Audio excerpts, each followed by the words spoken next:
శ్రీ సత్యసాయి జిల్లా మడకశిర మండలం నీలకంఠాపురం గ్రామంలో ఓట్ చోరీ గద్దీ చోర్ కార్యక్రమంలో భాగంగా సంతకాల సేకరణలో సిడబ్ల్యూసి మెంబర్ రఘువీరారెడ్డి పాల్గొన్నారు.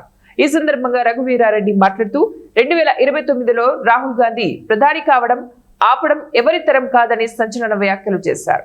కేంద్రంలో 70 నుంచి 80 సీట్ల ఓట్ల చోరీకి పాల్పడినట్లు స్పష్టంగా కనిపిస్తోందన్నారు. 5 కోట్ల మంది సంతకాల సేకరణతో ఈసీ ముందుకు రాహుల్ గాంధీ వెళ్తున్నారని, ఈ రాష్ట్రంలో 2 పార్టీలు తేలుకుట్టని దొంగలు మాదిరిగా ఉన్నారన్నారు. ఒకరు రెడ్ బుక్ అంటారు, మరొకరు డిజిటల్ బుక్ అంటారు. త్వరలోనే ప్రజలు బుక్కులు తెరుస్తారన్నారు. ప్రస్తుతం బీజేపీ 2 ఊతకర్రలపై నడుస్తోందని ఆసక్తికర వ్యాఖ్యలు చేశారు. ఏదేమైనా వచ్చే ఎన్నికల్లో రాహుల్ గాంధీ ప్రధానమంత్రి కావడం ఖాయమన్నారు.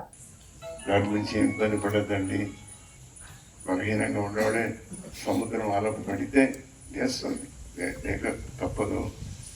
మన పరిస్థితి ఏమో కానీ 2029లో రాహుల్ గాంధీని ప్రధాని ఆపడం అనేది ఎవడి చేత కాదని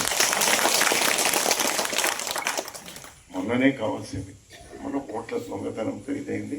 అందుకోసం అప్రమత్తం చేయడానికి, జనాన్ని అప్రమత్తం చేయడానికి చేస్తున్నటువంటి ఒక పెద్ద ప్రయత్నం. అంత కాదు ఇంత కాదు, 5 కోట్ల మంది సంతకాలు తీసుకొని ఈరోజు ఎలక్షన్ కమిషన్ దగ్గరికి, రాష్ట్రపతి దగ్గరికి పోయేటువంటి ప్రయత్నం జరుగుతాం. ఇది ఆషామాషిగా ఉండదు, ఇది ఒక దానవనంగా ఉంటుంది. ఎవరైతే దీన్ని ఇచ్చేసుకున్నారో వాడికే రేపటి రోజు ఇబ్బంది కలుగుతుంది.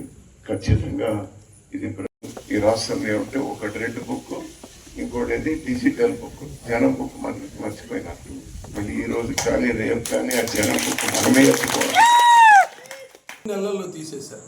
దీని మీద సుప్రీంకోర్టు ఇన్వాల్వ్ అయ్యి ఎందుకు తీసేశారు, తీసేసినటువంటి ఓటుని డిస్ప్లే చేయమంటే మరలా దాని మీద ఎంక్వైరీ చేసి ఇవాళ 43 లక్షలు కుదించడం జరిగింది. దీనివల్ల కూడా న్యాయం జరిగింది అనుకునే భావన ఈ రోజు కూడా లేదు.